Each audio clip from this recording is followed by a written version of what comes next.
Halo teman-teman semua, selamat datang kembali.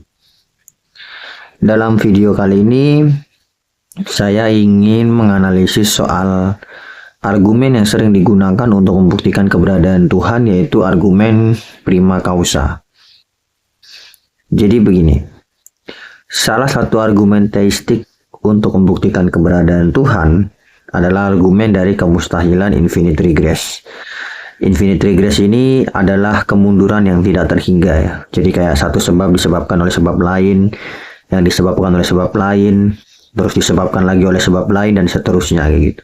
Tanpa akhir. Itu disebut dengan infinite regress.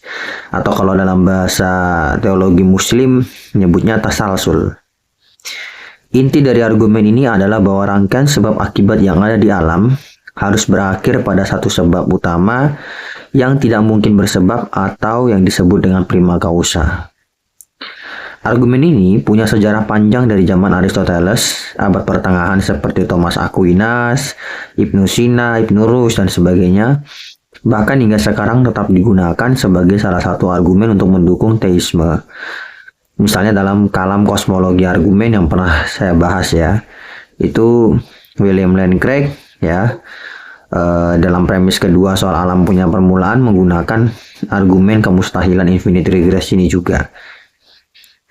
Dalam bentuknya yang paling sederhana adalah analogi perang dari Al-Farabi.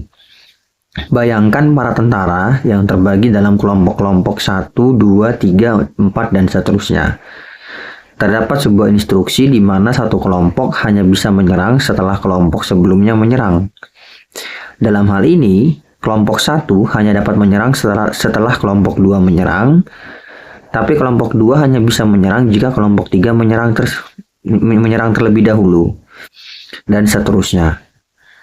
Jika proses ini berlanjut tanpa akhir, maka tidak ada satupun kelompok tentara yang akan menyerang. Maka, agar kelompok-kelompok tentara ini bisa menyerang, mesti ada kelompok pertama yang menyerang tanpa perlu menunggu kelompok lain menyerang terlebih dahulu.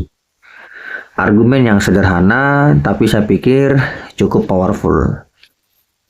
Dalam konteks serangkaian sebab akibat, akibat A selalu didahului oleh B, yang didahului oleh sebab C, dan seterusnya.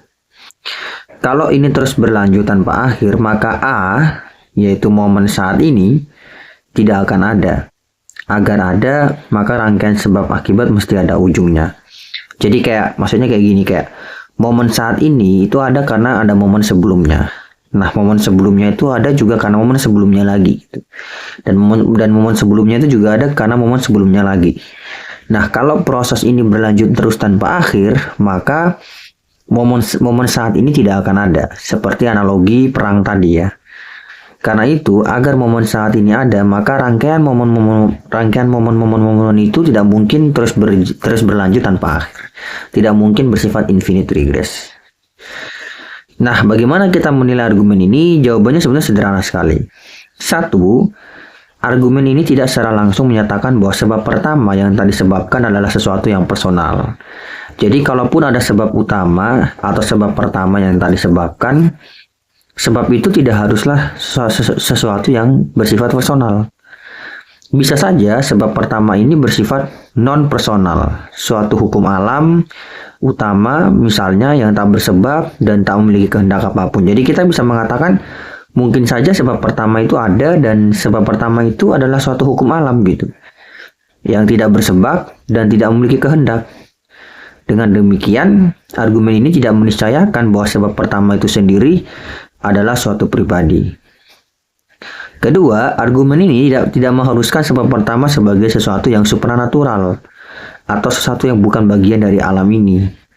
Bisa saja sebab pertama itu adalah bagian dari alam ini, sesuatu yang tak terpisahkan dari alam ini, satu kesatuan.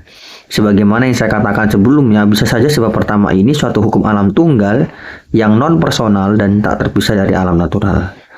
Dengan demikian, argumen sebab pertama ini tidak mengharuskan sebab pertama itu sebagai sesuatu yang personal maupun supranatural.